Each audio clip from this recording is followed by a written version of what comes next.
Okay, somebody asked me before what this is all about, and I said I usually come up about noon and do some nonsense, and then at 12:15-ish or so, we introduce the speaker, and he straightens it all out. So it's about time to do that. Unbeknownst to either one of us, he and I shared a very significant life day about 30 years ago in Kansas City. In the last 30 years, Andy has built a business and become a financial investment expert with over 60 employees and $16.5 billion with a B dollars in assets under management. He has become an expert in investment. But what I want you to think about and listen to is the fact that the one non-renewable resource that we all have, time, Andy has made the decision to invest several hours of his valuable time in the men of the Chippewa Valley. So give him a warm welcome. Andy Wyatt.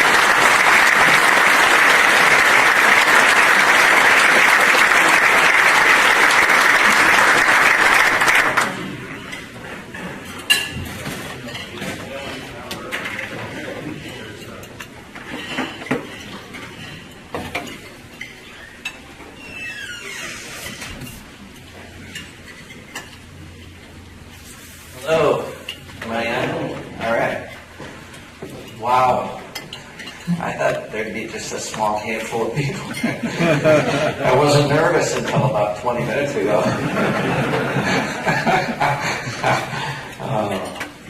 It's great to be here. Thank you very much for having me, Keith. Thanks for the invite. We do have a limited amount of time, but what a great place to spend it. I'm particularly touched to be here on a day, 13-year anniversary to 9/11. Do y'all remember where you were on 9/11? I'll never forget it. I was telling my associate Brian Sandberg, who came over with me, I said, where were you? He was in 8th grade, so that's a wonderful thing. I was at lunch with a prospective client in Minneapolis.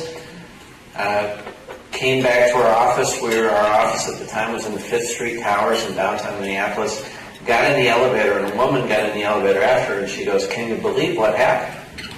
And I hadn't heard anything. I said, "No, what happened?" She said, "Well, a plane crashed into one of the World Trade Centers." So I went up to my office, walked into the office.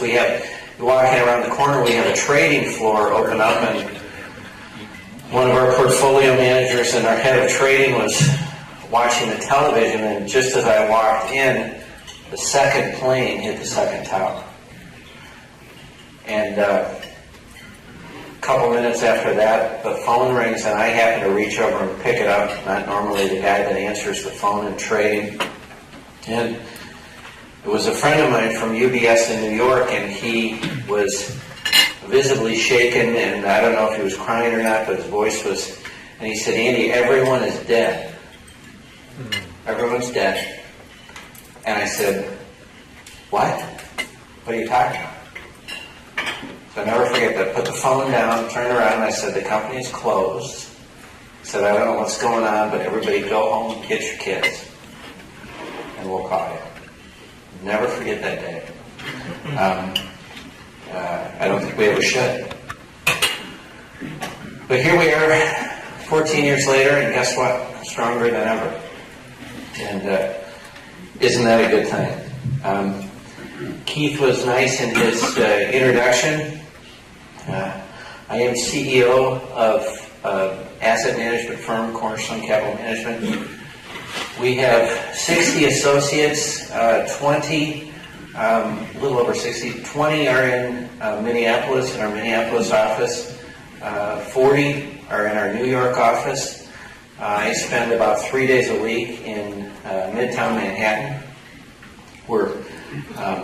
I was watching Fox News last night after the President's address, and Katie Kelly, if you happen to see Fox News and you see the backdrop and you see Rockefeller Center there and NBC, that's the exact view I have out of my office window. In fact, last week, Keith and I were on the phone, and that was my view out my office window. So I love New York, and I think the reason I love it is because I get to leave it every week.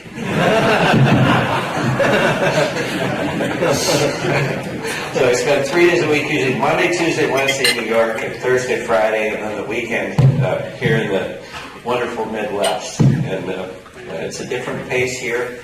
I always tell people, don't be too impressed with New York, because it's not that impressive. It's not that different than right here. You have gatherings just like this in New York. There just tends to be more people. It's just more crowded. But they're regular, they're real, nothing to be intimidated about. So really I'm here today to talk about business. The title of my talk is Without Leadership, Nothing Happens. You're looking at a 29-year overnight success. Started with zero. I founded Cornerstone November 1st of 1993. $0 other than my own, which wasn't very much. I've never been able to make my own minimum. And now today we manage $16.5 billion, with a bunch of people that are a lot smarter than me. I was walking in Midtown Manhattan just about a month ago and happened to run into another guy from Minneapolis who I hadn't seen for a long time. It's always amazing when you can be out walking with 6 million of your dearest friends and you run into somebody, you come into a corner, and here's a guy you haven't seen for like 10 years, but you only see him in Minneapolis. And he said, what are you doing here? And I said, well, what are you doing here? He said, well, I'm meeting with an analyst. And I said, well, what's the firm? He said, well, it's Cornerstone. I said, who are you meeting with? He said, he named out one of my senior analysts. And I said, he said, yeah, he's one of the senior guys at Cornerstone. And he goes, well, what are you doing in New York, Andy? I said, well, you know what? It's a funny thing. I work at Cornerstone as well. He goes, you work at Cornerstone? He said, well, maybe you don't have much contact with this guy. He's very senior,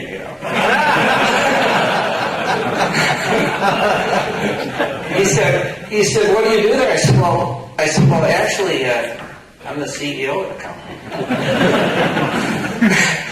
He takes a step back and he looks at me and he goes, you're at Cornerstone? It's like, you're the CEO? How did that happen? I said, Nick, you got me. I don't know, but I got here first. I was the first guy, and I don't think I could get the job today. In fact, I turned down somebody who sent me my resume. But you know what? So, before I talk to you about the three things, I'm going to talk about three things tonight, or this afternoon. The biggest lesson I've learned is that without leadership, nothing happens. And I think that there are three common things in leadership. Leadership is first and foremost relevant, it's real, and it's relational. 3 R's. But before I talk to you about those three things, it's important that you get to know me a little bit. And you know where I'm coming from.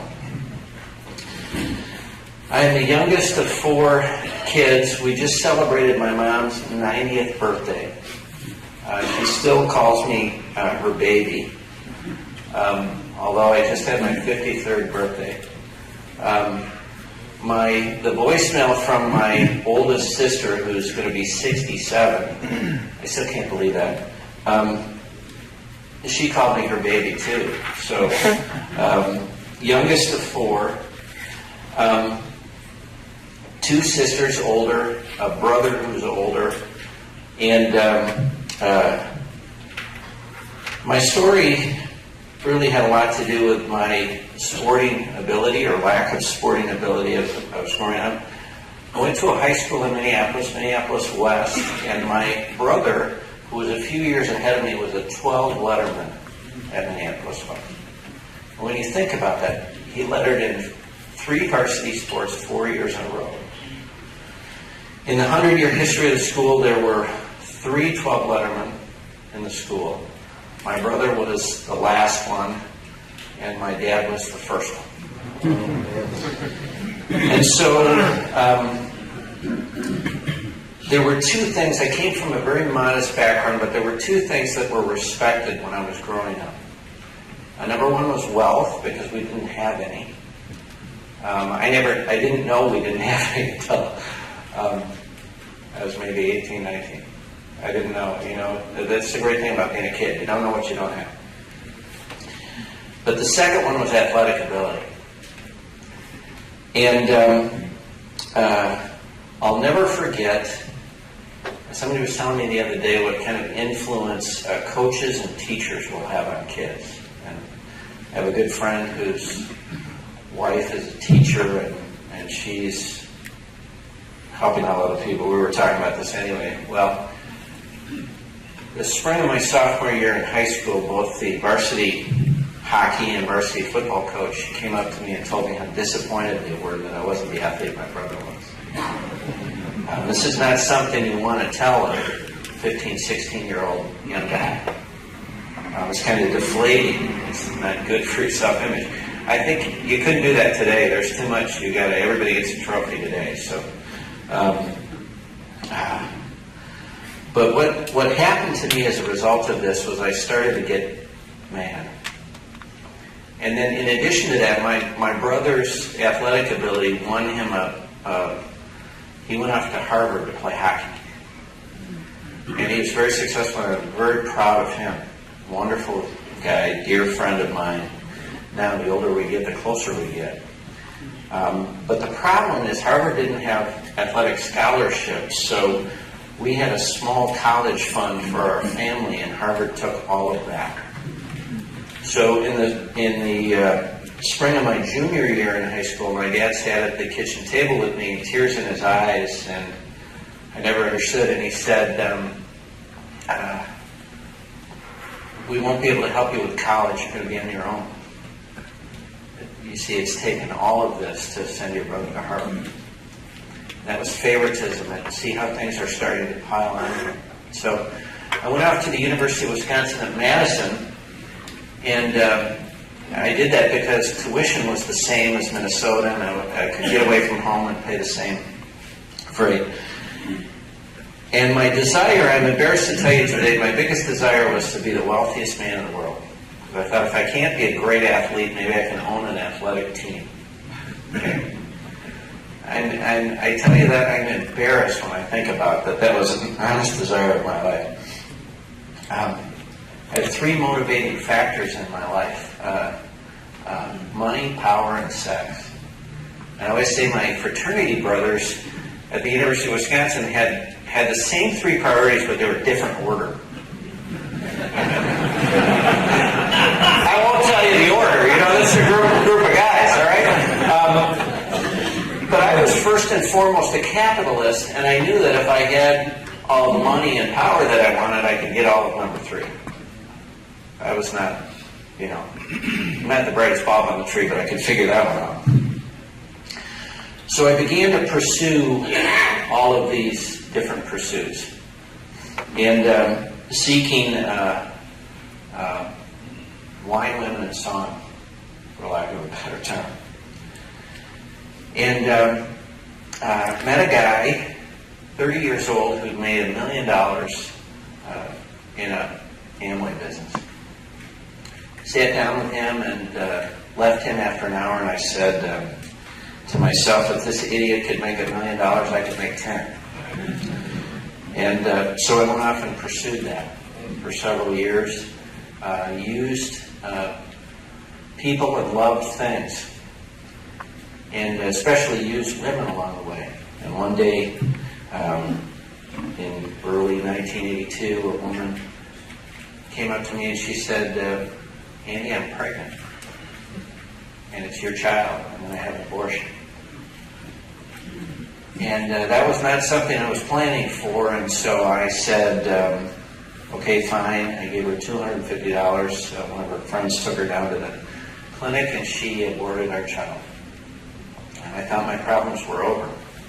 Until the next morning, as I was shaving, I looked face to face with a murderer. And my whole world came crashing down on me. And I felt this emptiness in me, and I thought my whole life is a waste. And what am I going to do? I had this empty feeling, and I thought, well, I'll just work harder. I'll get more stuff. I'll have a bigger bank account, and that will take care of it. Funny thing, that didn't take care of it. And then September 12th, 1982, so tomorrow will be the anniversary, was a Sunday. We were at a national convention in Kansas City. Didn't know that, didn't remember that until a guy by the name of Matt Evans was preaching that day. The Amway Corporation was very good, very family friendly, always provided a non-denominational worship service because their gatherings were over the weekend, and they never wanted to intrude upon those who wanted to pursue their faith. In fact, they wanted to encourage that. And I was not a man of faith at all. Didn't have any respect for anybody who trusted anything other than themselves. I was an aggressive non-believer. Don't know that I was an atheist, but I was clearly an agnostic at the time. And I was staying with 3 other guys at the Hyatt Regency in Kansas City, and we were going to drive back to Minneapolis together. And they said, you know, Andy, we're going to the worship service. And I said, fine, you can swing by and pick me up afterwards. And they said, but we're not coming back to pick you up, so you've got to come with us. I said, okay, fine, I'll stay in the car. Well, let me tell you, God has a sense of humor. It was 104 degrees that day. I would have died in the car. So I agreed to go in begrudgingly. It's the Kansas City Coliseum, about the size of, if you've been to the Target Center in the Twin Cities, or maybe the Kohl's Center in Madison. Had my newspaper, went up to the top row of the Coliseum, and I'm going to work through the newspaper while they're engaging in their foolishness down here. And then we'll go. Only thing is, this guy came up and he started talking about an empty life. And he talked about wanting more in life. And if you could start your life over again, what would you do? And he said, he identified the emptiness. He said, the emptiness you have in your life is called sin. I'd heard that term before, but never applied it to myself.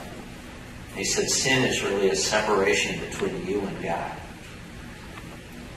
And the only way to start your life again is to bridge that gap. I love the bookmark that Keith has, because that was the exact example that he used. He said, the only way you can bridge that gap is through Jesus Christ, His one and only Son, who came, died on the cross for our sins so that we could have life and a fresh start all over again. And he said, if there's anybody in this Coliseum who would like to have a fresh start to their life, he said, I invite you to come down here. I still, to this day, with 32 years tomorrow, do not remember walking from the top row of the Coliseum down. I was the first one down there. I must have run. I was standing there just crying like a baby. Just crying like a baby. And the 4 guys that brought me, they were clueless. They didn't know, they wanted to bring me because they knew I needed this in my life, but they didn't know what to do with me. They obviously hadn't planned on me having this experience, because they were more uncomfortable than I was afterwards. We get in the car and leave and come back to Minneapolis, and I can't explain to you the feeling that I had. It was a Damascus Road experience. I felt like a new man. These guys hardly talked to me for 9 hours. I didn't know what to say. God's put a number of wonderful people in my life who discipled me along the way. Keith mentioned that Jeff Seaman was here last year.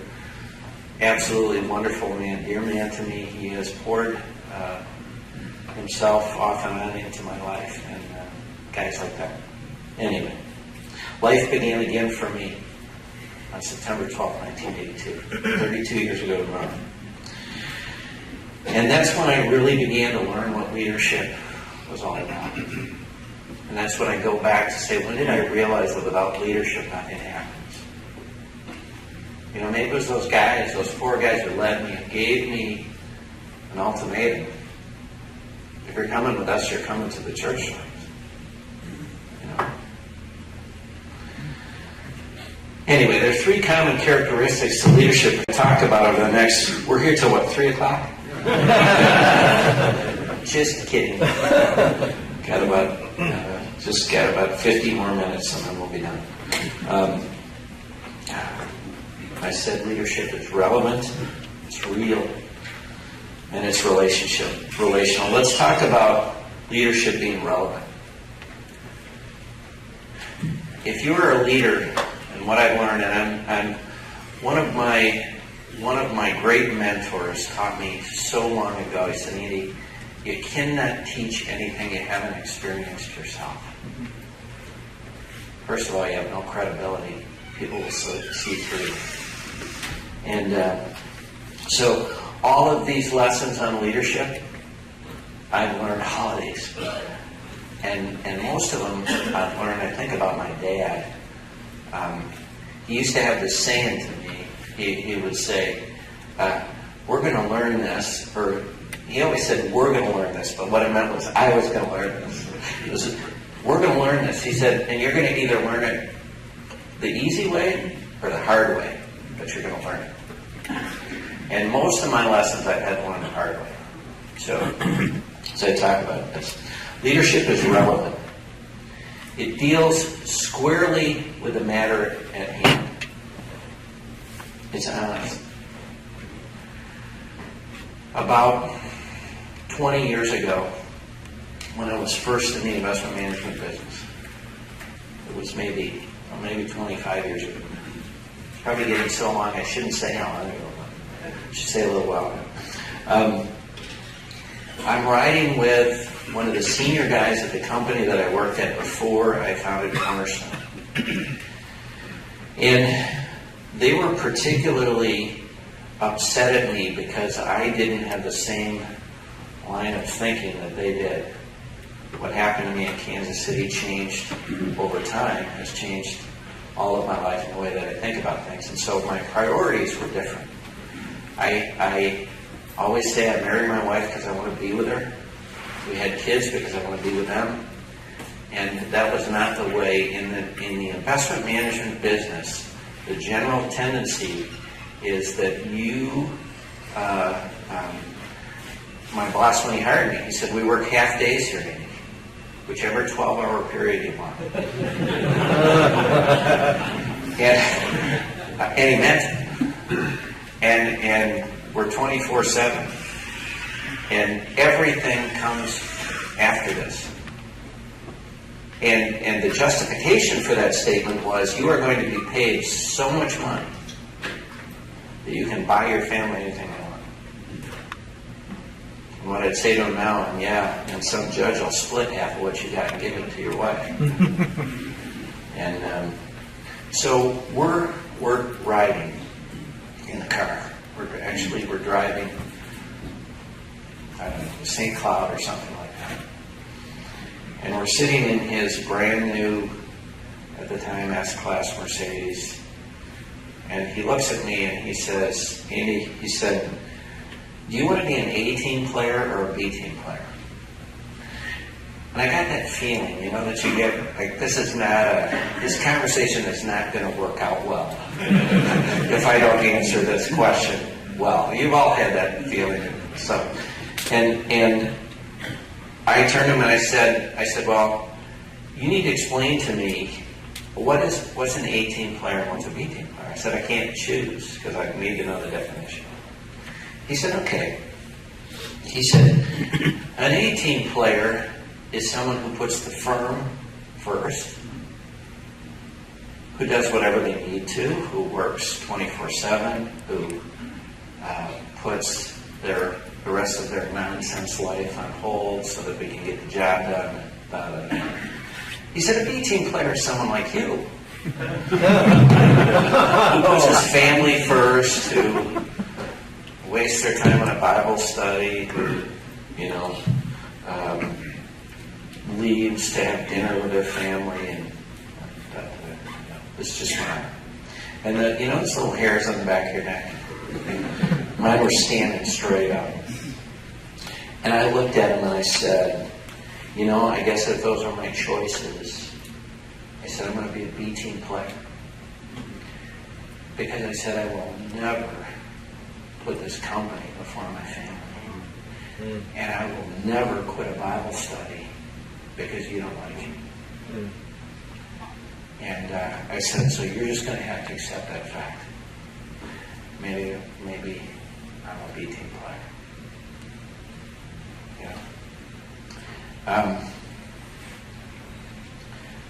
Fast forward a few years, I was the top producer in the company, and he called me in to his office and he said, it's going to sound bad, but it wasn't. It was kind of joking. I said, how do you feel about my Bible study now?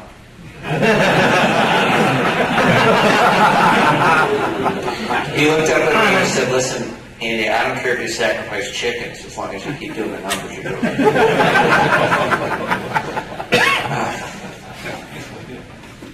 Without leadership, nothing happens. Leadership is relevant. And then next, leadership is real. It faces the truth and it speaks the last 10%. What I always say, it's very easy for us in leadership situations when we're leading people, when we're dealing with people, when we're in business. That first 90% is easy. When you go talk to someone, it's the last 10% that's tough. And that's what separates, I think I could say this, are there any women here? That's what separates the pros, I was going to say men from the boys, but no. I know a lot of really high caliber women who are very good in our business, and so that's not a fair statement anymore. But that's what separates the pros from the amateurs. It's the last 10% being able to speak that. It's an interesting thing. If I was doing so well at this firm, why did I leave and start Cornerstone? The starting of Cornerstone is an interesting situation. I grew up over 8 years at this firm that I was at, and I became very successful at what I did. I was probably making more money than any 32-year-old around, and I knew I wasn't worth it. So that made me nervous. Also, because I was, they called me the religious one, I did well with people and I could fire people and they didn't sue us. And so, because I care about people, and I honestly believe when you're letting someone go, if it's the right thing, they're never going to be successful where they are, so you just need to free them up so they can be successful somewhere else. I believe if it's the right thing. Okay, so I became known behind the scenes as the hatchet man at the firm. And I was asked to let a guy go who looked just like me. Not just like me. Fortunately for him, he didn't look like me, but he was 32 years old. He had a pregnant wife and then 2 children. And the senior management of the firm didn't like him. He had some irritating things in his personality, but he was very successful at what he did. And he had done everything we'd asked him to do, plus more. And I was asked to make something up and fire him. And I was afraid not to do it because I made so much money, because I had a wife who was pregnant and 2 children. And I didn't know where I could ever go to make the kind of money I made or do what I did. I didn't know if I could ever do it again. And so I was going to do it. Till that morning, it's funny, it was a morning in May and I'm shaving. Jeff Seaman always says to me, Andy, you've had a lot of revelations when you're shaving in front of the mirror. You might want to rethink that. So I'm shaving in front of the mirror, and all of a sudden, I looked at myself and I said, Andy, Jesus Christ did not die on the cross for you to do what you're going to do today. This is not the right time. You're trying to walk both sides of the street, buddy. And so I knew.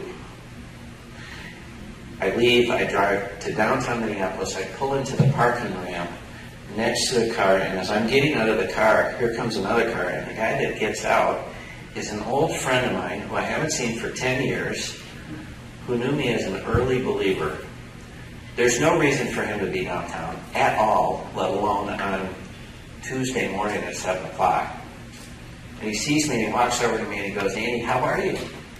And I said, I'm fine. And he steps in front of me and he puts a hand on either shoulder and he says, I said, how are you? And I just fell apart. I said, Tim, I'm horrible. I said, I've been living a double life here. You know? I've been living a double life. I'm the biggest hypocrite I know, and now I'm being asked to go fire this guy, and I don't know what to do. And I'm scared to death. He doesn't deserve to be fired. This is wrong. He said, well, you need to do the right thing and let the chips fall where they may. I knew what I needed to do. In the larger corporate world, when you go let a senior person go, it's a process. It's a very well orchestrated process because you don't want to embarrass the person, you don't want to embarrass the firm, you don't want to get sued, basically. And so we always had a meeting with all the people involved, the outside lawyers and the inside lawyers, and we sat around a big boardroom table and everybody talked about what I was going to do. They said, you pretty good from the cheat sheets. That's another line my dad used to use. But everybody would talk, and then I was always the last person to talk. So I went around and it got to me, and I said, well, there's only one problem with this. I said, I'm not going to do it. And the general counsel of the firm exploded.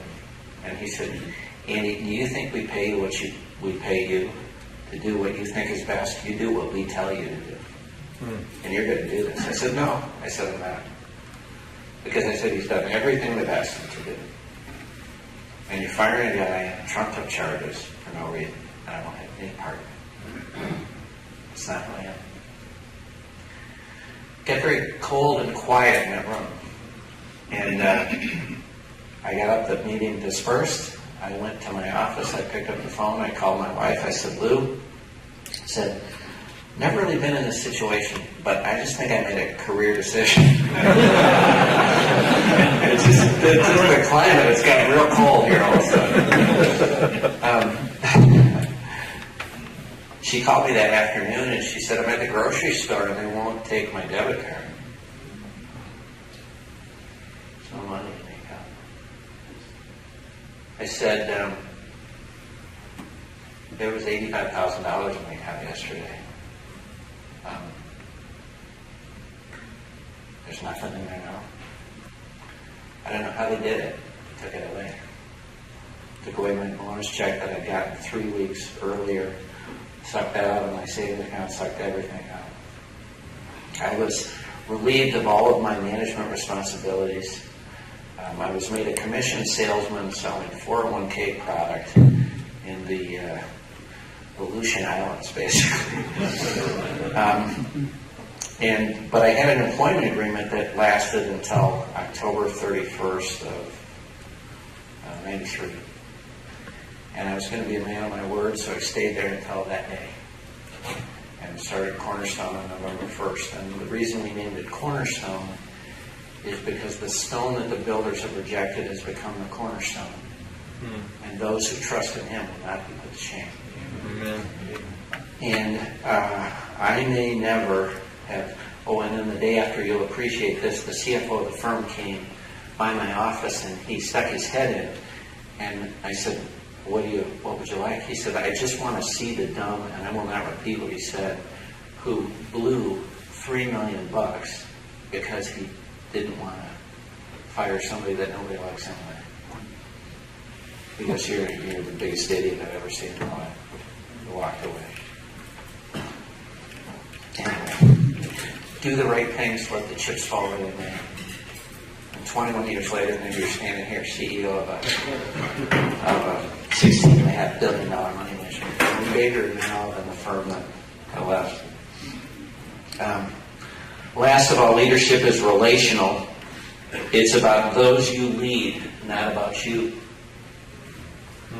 It's not about you. You've got to care for people more than you care for yourself. You've got to want the people around you to succeed. And you got to care and want to know what will make them successful.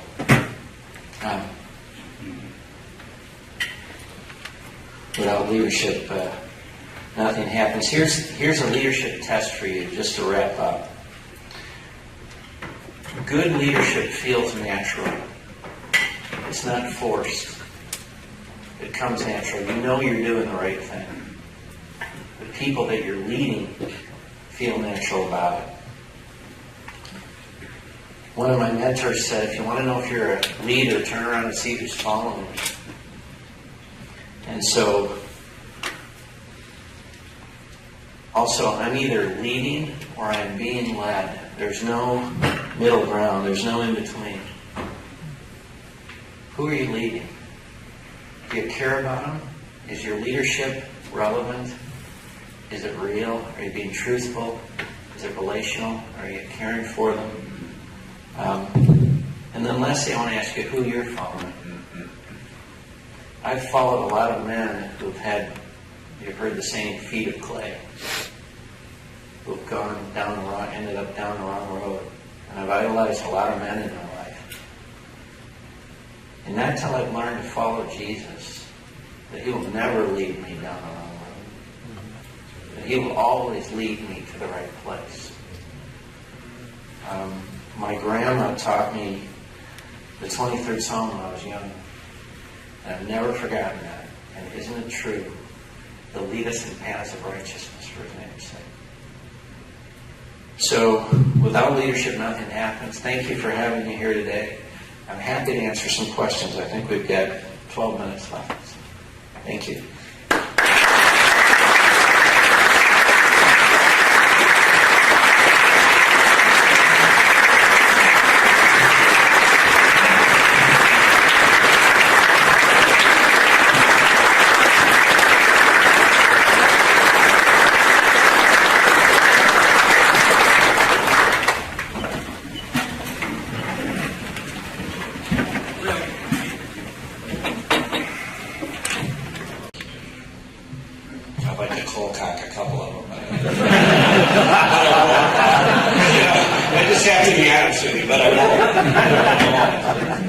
Because I've dishonored the Lord. So, thanks. Any easier questions? Right here. What happened to the guy you didn't fire? He got fired a couple days later. Him I didn't see for like 15 years. And one day I'm standing at a soccer game watching one of my kids, and we're playing. I didn't realize he was the coach of the other team. And he saw me, he walks over to me, and he said, never had a chance to thank you for standing up for me. No thanks. I said, you know, I would have done it for anybody. It wasn't just you. You know. But thanks for that. John Keel, stand and deliver. Yeah. Yes, sir. What's an appropriate attitude for men in 2014 to have about money? I mean, you work in money every day in the world of money. and we all need it to support ourselves and our families, so it's a necessary evil, I guess. But what attitude do we have towards money? Oh boy, is this a hot potato? Yes. One of my most embarrassing moments was, Oh, he asked me what's an appropriate attitude for men to have about money. I'll tell you what, and this is just one man's opinion. And my attitude is, I'm going to make as much as I can. I'm going to give as much as I can. And I'm going to try to, as Solomon said in Ecclesiastes, he says, the man who fears God will avoid all extremes. So I'm going to try to avoid extremes in my life. Now, extremes are relative. If a guy makes, I was with a guy 2 weeks ago whose average income the last 5 years has been in the neighborhood of $20 to $30 million a year. It's just staggering to think about it. He's a wonderful man, very generous. And he was wrestling over, he wanted to have a new car, a really, really nice car. And he said, do you think this is an okay witness? And I said, man, you could buy the company. I said, buy one in every color. No one cares. So I just think, as long as you got your priorities in order, I don't know. That's it. That's the best answer is that's between you and the Lord to work that out. So, sorry to not give you an easy out. Yes, sir.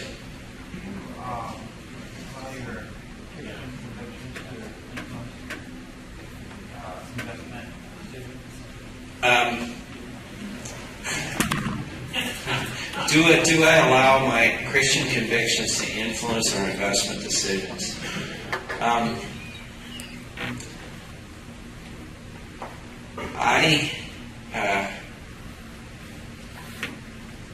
You're once a Christian, always a Christian.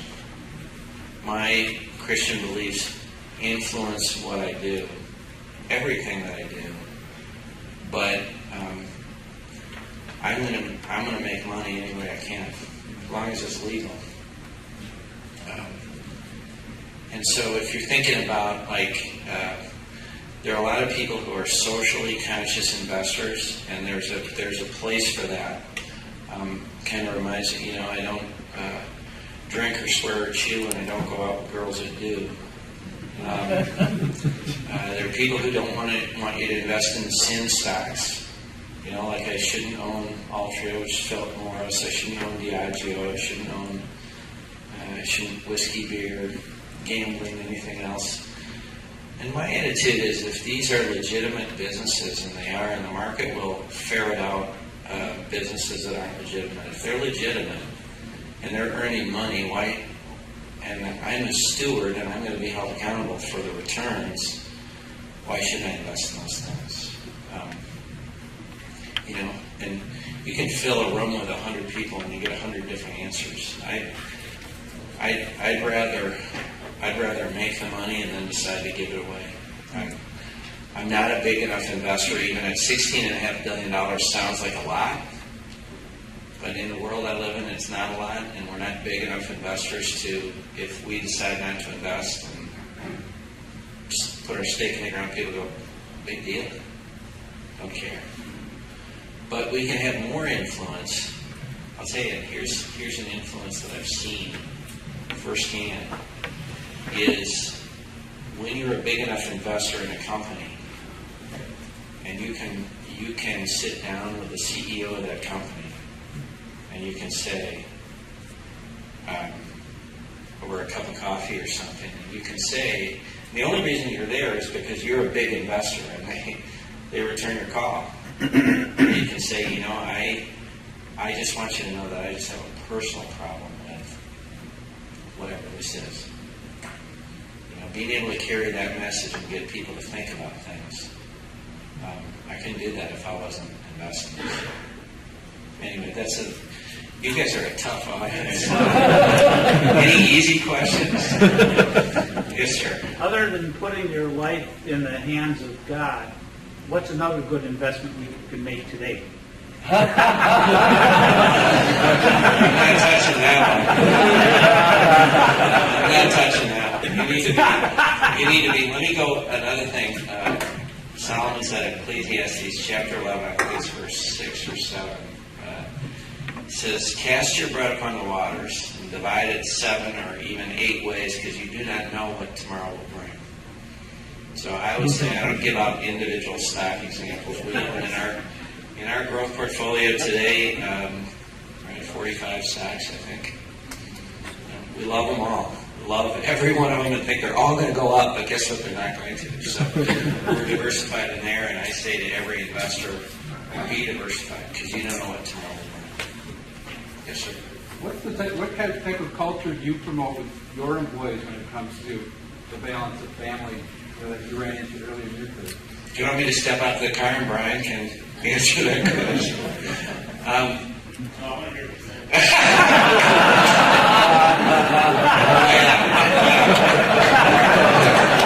Start laughing, Carter.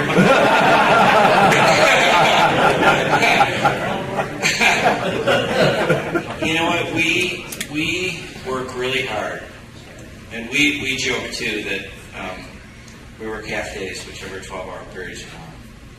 But we promote family at Cornerstone, family and those things. And so if people need to go and be with their kids or something comes up, we're going to support that. We're all professionals. Everybody at Cornerstone is a professional, and I trust everyone to do their job. And so I say, you take whatever time you think you need, just as long as you get your job done. We don't have a clock that anybody punches. There are a lot of people that get there a lot earlier than I do and stay a lot later. And they just haven't been around as long as.